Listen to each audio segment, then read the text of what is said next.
Buenas tardes y muchas gracias por acompañarnos aquí hoy en esta presentación de Dulce Venganza, de la exposición de Félix González Torres en el Museo Reina Sofía.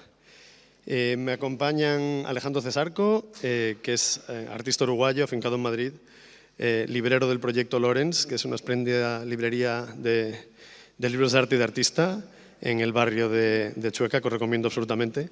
Profesor en la Malmo Art Academy, director de Art Resources Transfer y comisario ocasional, por ejemplo, aquí y en la co-curación de la Bienal de Sao Paulo del 2018. Me acompaña también Nancy Spector, que co-comisaría la exposición con Alejandro, que es comisaria, escritora, historiadora, y que recientemente inauguró, recientemente hace literalmente 2 semanas, ¿no? Helter Skelter, una exposición de Arthur Jaffa y Richard Prince en la Fundación Prada de Venecia, que fue comisaria jefa y directora artística del Guggenheim de Nueva York durante muchos años, y que en el 95 realizó en Santiago de Compostela A Possible Landscape, una exposición de Félix González Torres, que venía del Guggenheim de Nueva York, que bueno, pues es una pena ver digamos, aquel CEGAC por el que muchos nos acabamos dedicando a la historia del arte, y este CEGAC pues, que parece condenado por decisiones políticas muy lamentables, bueno, pues que tenemos que combatir, ¿no?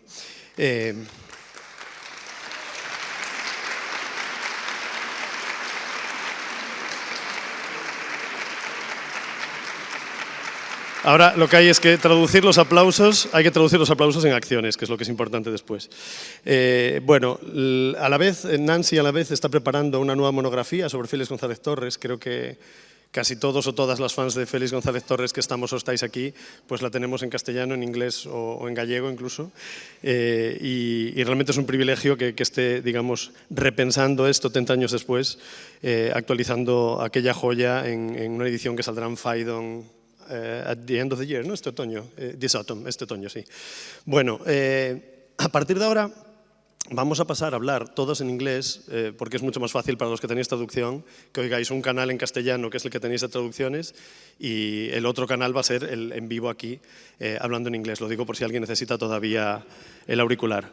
Well, so to start with, I was already telling about CEGAC and the exhibition in Santiago de Compostela that approached me when I was really young and still studying journalism to Félix González Torres' work.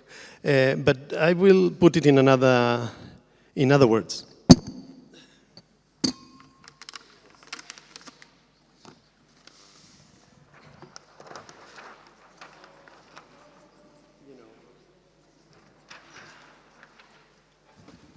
I think we all know that picture, and it's true that, when I was a student, I got this poster in that exhibition.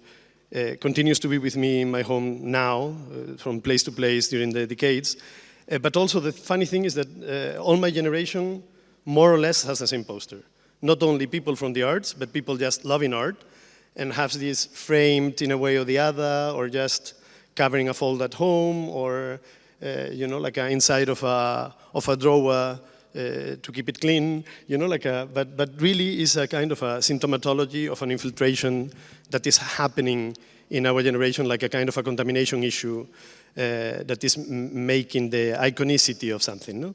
So I want to start through there, no? Like how you got this infiltration of the Felix virus in your careers, no? Like when it happened and why you got like interested in his work.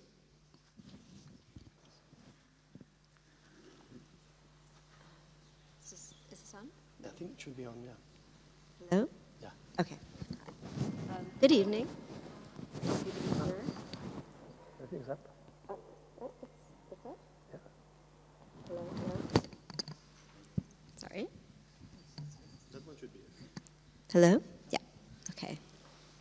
Good evening. I'm very happy to be here, and thank you for joining. I met Felix when I was interviewing group material of which he was a part. And it must have been in like 1989 or 90, maybe 88, when group material was doing a really important 4-part exhibition at DIA on democracy.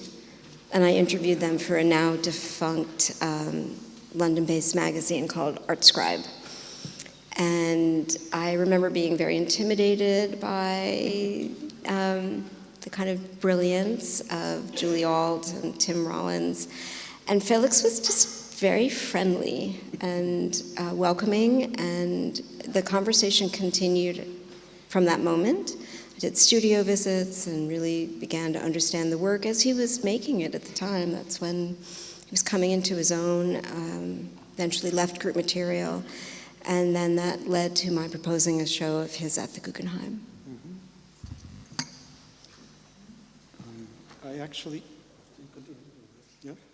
I actually saw that show. Hello? Okay, sorry.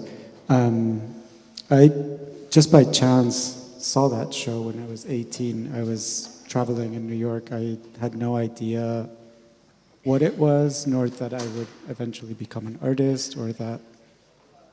But somehow there was like an emotional connection with the work that was, I couldn't escape it somehow. Like it was I was seduced by the work in the sense that kind of moved from my truth. Like what I had understood as art changed after that exhibition without me actually knowing what it was. And since then, I've been thinking about the work or thinking with the work in different ways. So we started working in the project around 2 years ago, I think. It was one of the first projects we decided for the changing of the program in the museum. And you came really, really soon. I mean, we started working with Alejandro. Nancy incorporated to the project later, but the idea of the Sweet Revenge was really navigating around the project from the beginning. I mean, there was even these things that happen sometimes, maybe because you're an artist, that the title comes before the final project, no? Tell us about how this title came out and what it means. Yeah. Maybe before the title, there's this, I think in a way, like when you make art or you make an exhibition, it's kind of like a point of observation for somebody else to notice. Like there's something that you want to communicate in making that thing. There's like a desire to transmit a desire. Like you're trying to justify why you're interested in something and why you want other people to notice it. But going back to the title, like I remembered this thing that González Torres wrote about his return to Madrid. González Torres was sent to Madrid as a young teenager with his sister in 1971, and then returned as an artist in 1991, and to participate in a show by Dan Cameron in what now is La Caixa. And amongst the works he presented is this, which is called Untitled Revenge. And he wrote Back to Madrid after 20 years, Sweet Revenge. And I thought that we could use that phrase, that oxymoron of sweet revenge, as a tool through which to look at the work. Okay. Nothing to add. In a way, you were telling that in your texts that are really generous, I think, all around the exhibition and the brochure that we produced for the show, that the Sweet Revenge became a methodology. No, that was a kind of something that you could use as a system to produce the exhibition. Can you go on that?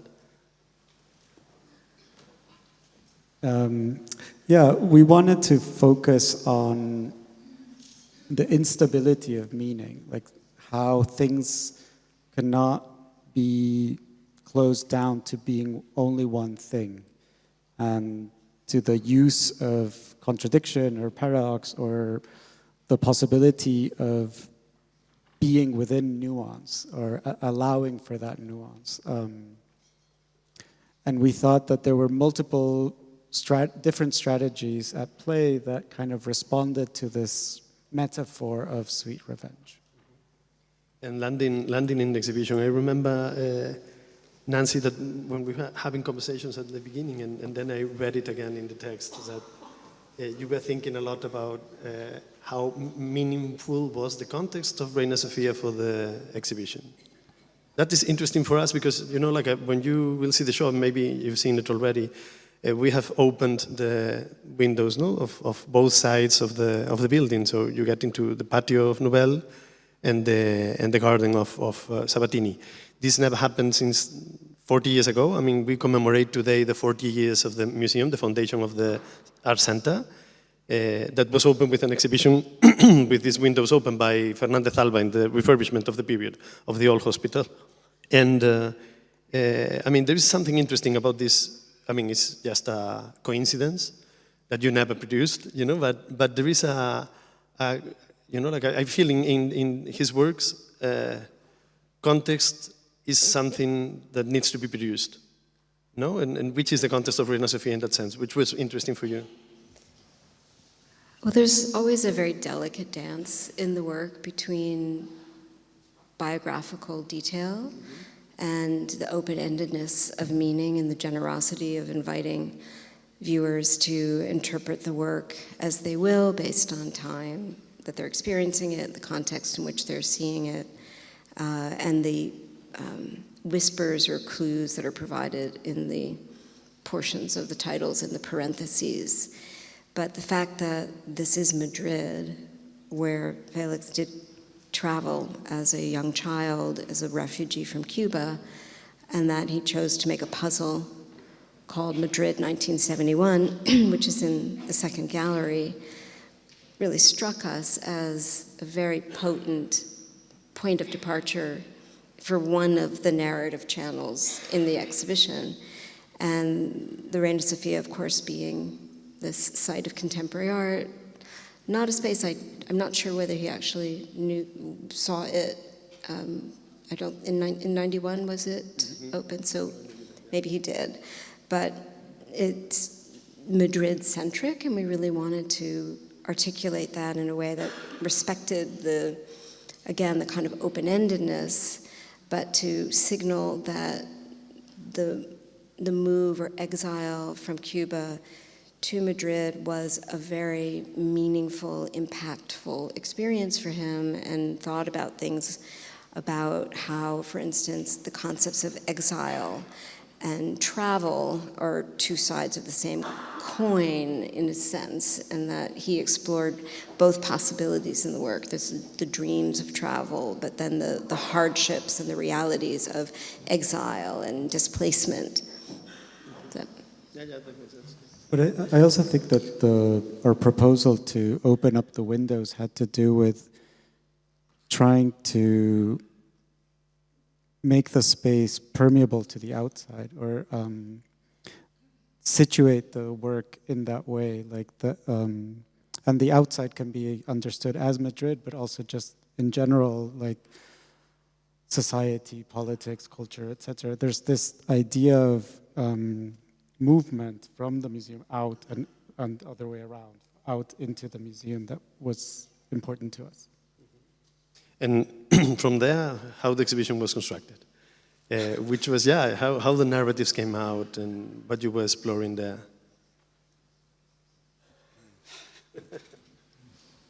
I think we proceeded quite intuitively once we outlined the notion of sweet revenge and really trying to unpack this notion of paradox in the work that we believe Felix rehearsed and thought about within the systems that he created and that he then disrupted. And then this notion of Madrid and this porousness to the outside world. And then I think that the rooms more or less proceed by these larger kind of themes that I wouldn't say are themes necessarily in the work, or the work is about these themes, but the work allows one to think about things like public opinion or distribution and circulation, travel, or the body. So it's we don't want to ever shut down and say this is about that, but that I think our curating evolved out of thinking about how by combining certain works and repeating works that have similar titles, that we could create a very layered experience that would convey some of these ideas. Yeah, I think we were trying to work outside of themes, actually, and kind of allow the work to build on each other and to like create this non-monolithic emotional register of like every room is always about more than one thing and includes different types of work that both conceptually and emotionally speak to different things. And within like the narrative of the show, the space or like the in-between works or the silences or like the allowance for the work to perform itself in a way was also central to our curatorial framework, let's say. But I think, like nobody that really works producing an exhibition of Felix knows precisely about the system, of what is allowed to do with the pieces, which are the protocols, how the pieces manifest themselves. I think it would be interesting to talk about these conditions that really set in motion the decisions about, for example, to put the stacks in this way on the floor or just in a corner, and how they change even during the show. It would be really interesting to develop something that for you is a system that you totally understand and know, but maybe the people, is not so familiarized. I would say we don't totally understand it either, because there's all this discovery. And having worked with the material for so long, I still feel that I'm learning, and especially in this case. But that said, there is a system or systems that he thought deeply about, and for those of you who are interested and want to know more, there's the Felix González Torres Foundation website is a fantastic resource for understanding how the methodology works, and it's a project called the Core Tenets Project, in which the foundation is thinking through how the system works and guidelines around manifestation of works that are refabricatable, but also the presentation of works that aren't, and how to understand them. But just to give you a few examples, like you mentioned the stacks. During Felix's lifetime, when he showed the stacks, he set what is called an ideal height, which was the height perhaps at the time it was maybe first shown. An ideal is the operative word, which kind of gives you license as somebody presenting the work to deviate from that, because an ideal is, unattainable in a sense, and one person's ideal is different, and also architecture speaks, quite loudly when you're installing, and the height of something can change. And then stacks. Almost all the stacks, I would say that maybe two, and one of them is on exhibit, are infinitely replenishable. So during the run of an exhibition, the audience is invited, the viewers are invited to help themselves to the paper. And it's something that's really important for the activation of the work, and to take the paper and to use the paper, to wrap presents in it, to draw on it, to cherish it, and hold on to it as a poster.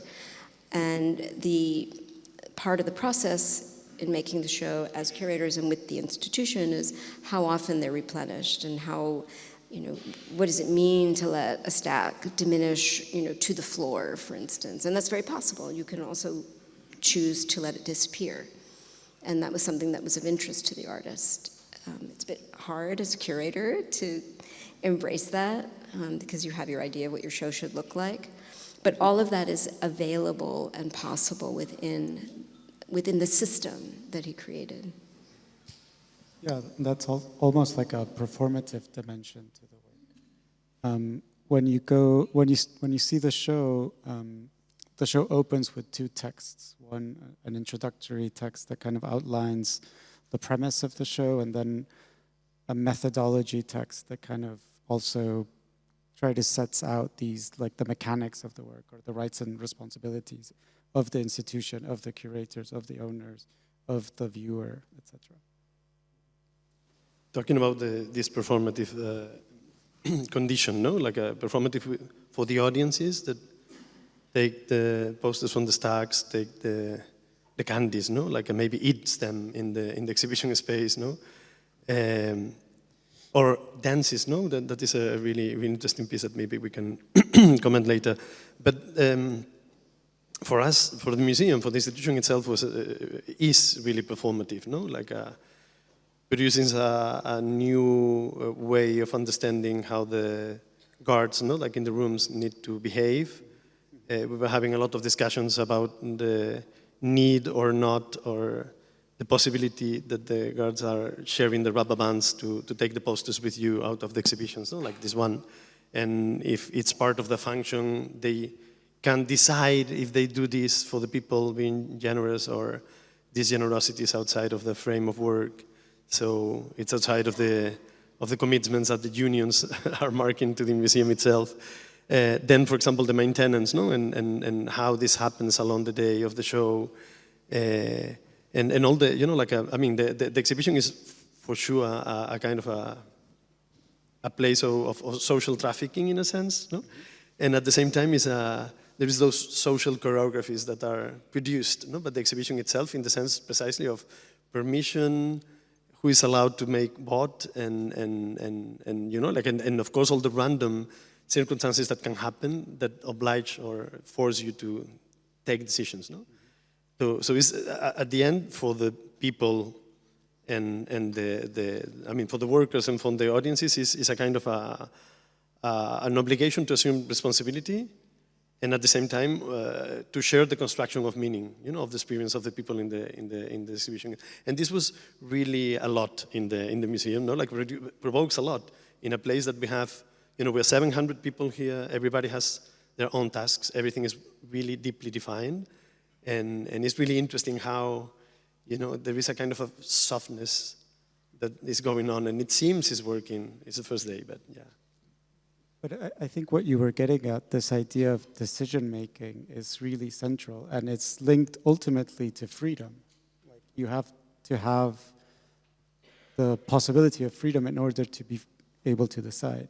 And I think that's kind of like a key aspect of the work somehow. Yeah, as you were speaking, I was thinking about Felix is often quoted as saying that he wanted to operate as a spy to infiltrate institutions, and I always took that to be, you know, to work with a kind of classical, aesthetically refined, maybe benign, if for lack of a better word, aesthetic that didn't necessarily alarm any board of trustees or audience members who would come and they would see something very, very beautiful, but nevertheless have messages that were incendiary or provocative, or, you know, the sort of idea of invitation to think beyond the status quo. But as you were talking, you know, 700 people, and having worked with your team, and, you know, the many questions that we're still hoping going to be answering over time, there's a real disruption too, and I think that dual edge. I mean, I'm thinking back to the time at the Guggenheim. There is no operating as normal when you're working on a Felix González Terrés show, because so many questions come to bear, and people who are used to doing things a certain way are asked to think very, very differently.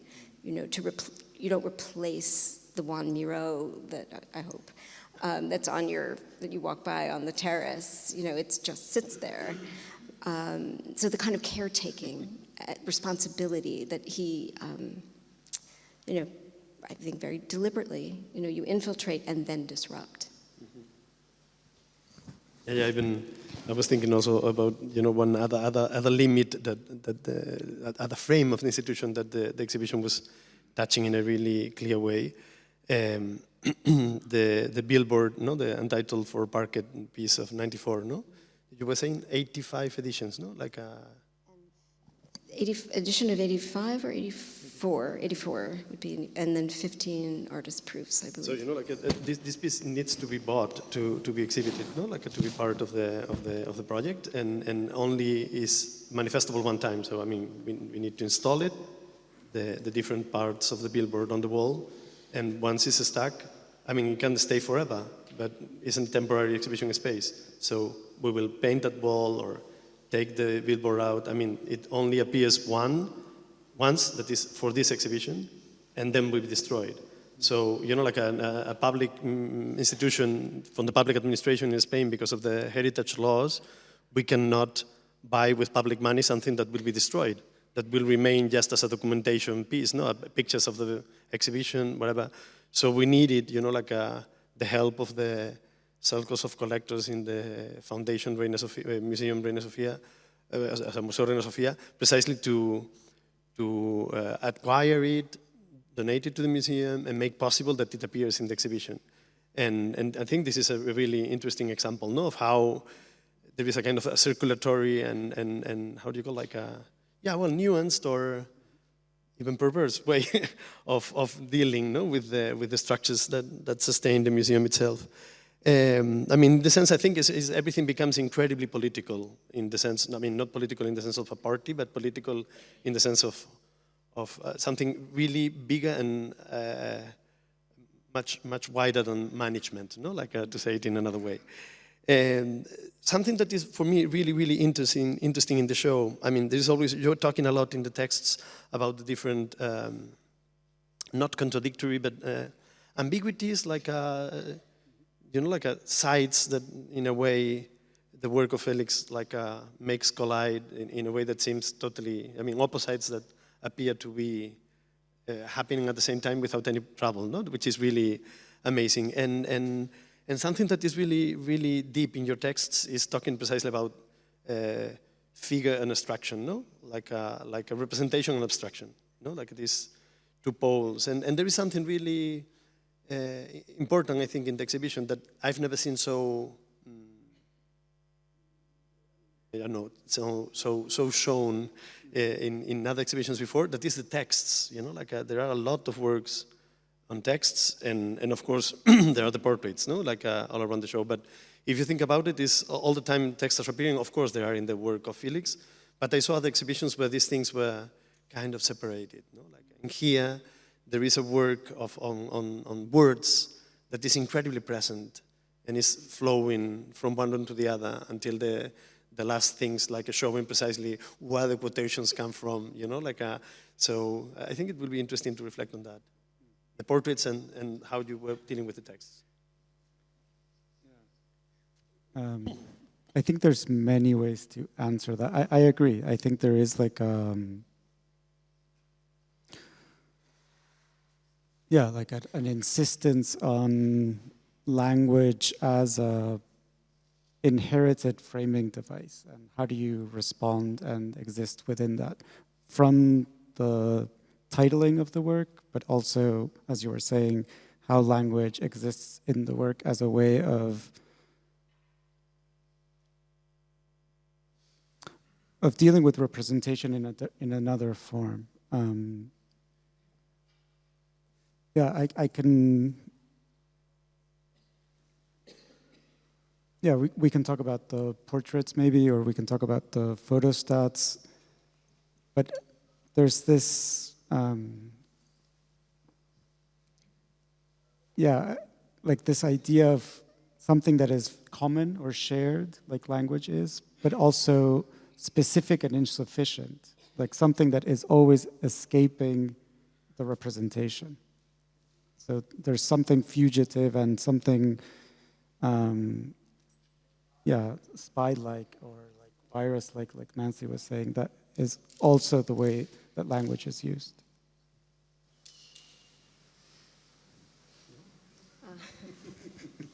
Right? Yes. No, I was thinking as the didactic system are writing, the decision that felt kind of radical because of that care of to not necessarily bring in the artist's voice because it's a voice of authority or that we're somehow fetishizing the biography. Took us a very long time to come to that place because I think we wanted to create a system that but that addressed the work, that would invite interpretation without describing what something is about or what the combinations necessarily meant to us or could mean. And it really led us to these various quotations that we've used that I think kind of set the rooms in motion, if you will. And it is always complex to work with an artist who works with language, like a Lawrence Weiner, to then have text that somehow is supposed to explain the language that's already there. So it was something that I wouldn't say we struggled with it, but we thought about it for a very long time and probably spent the most time on the writing. Yeah, I think that's true. And it also does something to the show in the sense of like the verb tense of the show. Like it's a voice that represents or situates the work in a particular moment in time. And something that we were always thinking about is what does it mean to represent this work now, and what are our allowances, or like how do we do that respectfully? In the sense of the portraits, how you were working with them, like these additions, this possibility of producing them, extending them to the present, no? Well, there's 3 language portrait, let's say, in the show, and one of them, interestingly, we were not given the permission to alter it, which I think is quite interesting, and we totally respected that decision. And the other 2, we came up with different strategies as to how to approach them. There's one that is a portrait of Austrian Airlines, in which at the time the artist had alphabetically organized all the cities that this airline flew to and assigned the corresponding date in which the first time the airline went there.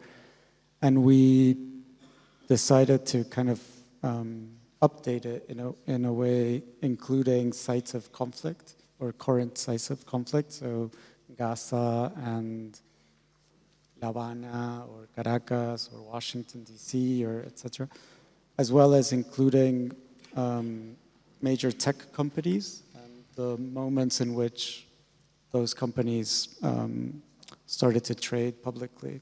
As a comment on the involvement of these companies in the military and surveillance, etc., but also in the shifting idea of what a nation is.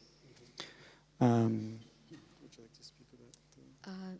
Sure. The Untitled Portrait from 1989, which is thought of as a portrait of Felix, an autobiographical portrait. We looked very carefully at all of the versions, of which there are many, because the piece has been shown numerous times, and there's some wonderful adaptations. And we were struck by, in many cases, the curators added quite personal information about themselves, which I think was not something we were interested in pursuing. And instead really tried to think about what could we add that touched upon world events or events within Felix's posthumous career that would have perhaps resonated with themes already in the work or interests. So we added, I'm forgetting the exact terminology, but when same-sex marriage was legalized in the United States, which was definitely many, many years after Felix died, and certain phrases that he himself would write on the backs of postcards or in conversation that were both evocative of moments of real optimism and happiness, but also moments of despair and critique. I wanted to capture that. So I think it was a fairly minimal intervention, but it was an incredibly rich process to think about, how we would alter it for this particular time and place. And we also used it as a chance to include concepts or ideas or words that would kind of resonate with the works included in the show. So there's like a back and forth. I really liked Madrid 1971, Madrid 1991, which tied right into Sweet Revenge. We could have done Madrid 2026, but it felt a little obvious. Yeah, is there anyway, no? There is something also really interesting in the rhythms of the show that I was only understanding really today. When we were making tours with different people. I mean, these guys are tired. They've been with us since 9 a.m. No, making interviews and everything. But thank you. But the thing that is really touching is how the rhythms of the exhibition, the rhythms of participation, and how everything becomes meaning. Of course, like whatever you put in an exhibition produces language and is part of the show. No, like even the people that is inside, of course, is part of the show itself. But there is something really beautiful in I don't know, in the two chairs that are in front of the monitor at the end, for example. No, like when you need to be a couple to see the piece, or if you're not a couple, you always have the absence of someone next to you. No, like so it's a social commitment anyway, even to see a video alone. No, and then you have this piece of the headphones. Well, maybe you can talk about that, because it's why you chose that one as a performative piece in the center of the exhibition. Because we have light streams here and there, and suddenly you have this area marked in the middle of the exhibition. It's exactly more or less the middle of the show, no? I'll start, but I think we've both been very interested in some of the research I've been doing and thinking about the performative nature of his work as being a real important transitional bridge to art of the 1990s, later 90s, of younger artists who worked very specifically with time and duration. So I think definitely wanted to include something that involved the involvement of the viewer beyond the taking of the stacks and the candy. And that room in particular has this kind of overarching ethos of pairing. So you have Gertrude Stein and Alice P. Toklas's gravesite, and Orpheus Twice, the double mirror, which is another instance of having to kind of articulate for yourself whether you're alone or in a pair and what that means. And the invitation to dance is just such a beautiful gesture, and hoping that people do participate. So there were multiple reasons why we chose that. I mean, maybe you have others? Yeah, I think it, in a room that is kind of, could be interpreted as something that's disappearing, whether it's the person behind the curtain or the myth of Orpheus or the grave.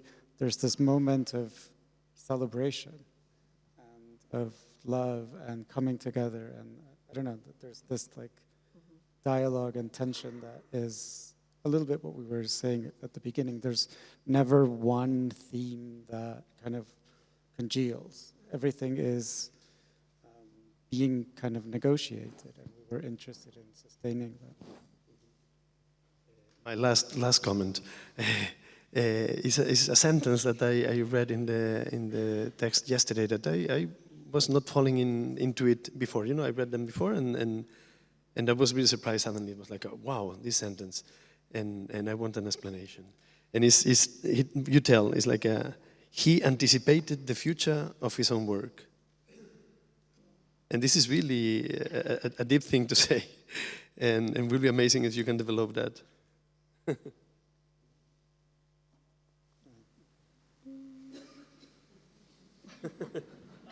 I mean, there are more sentences I can take.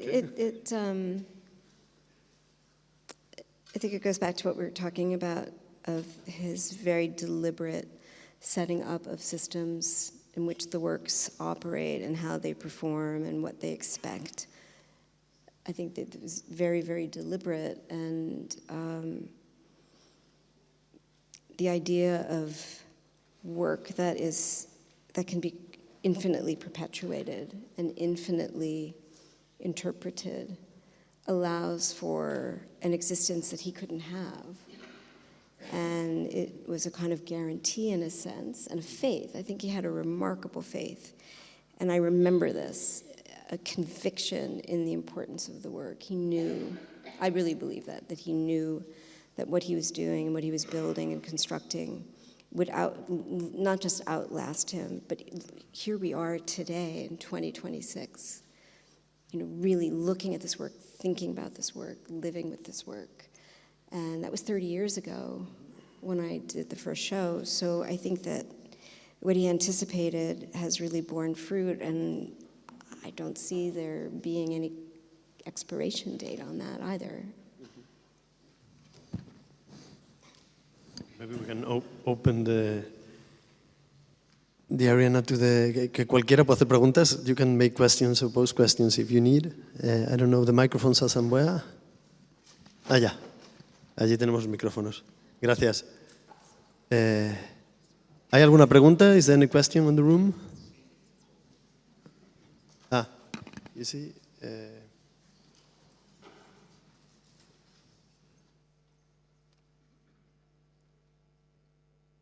Hola, buenas tardes.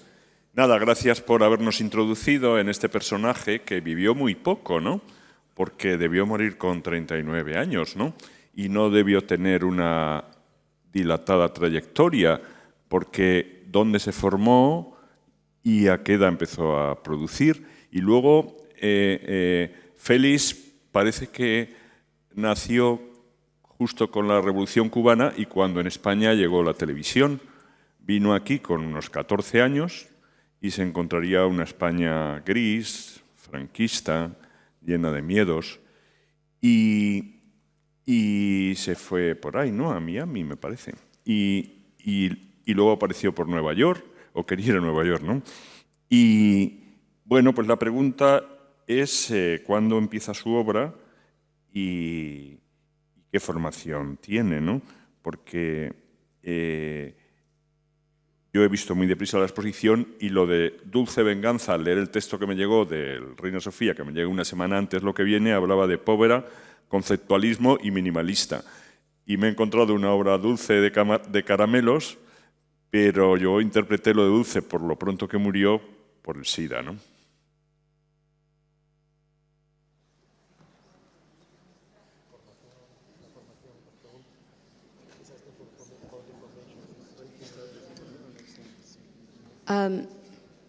Thank you for that question.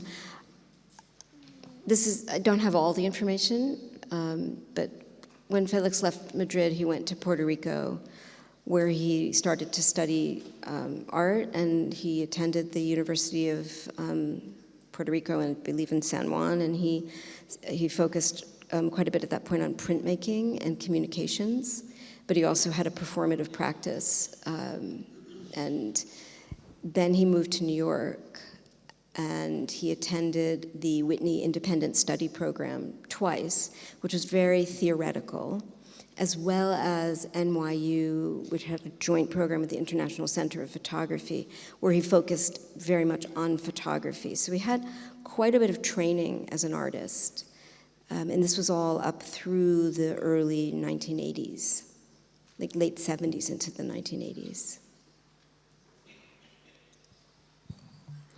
¿Alguna otra pregunta, por favor? ¿Comentario?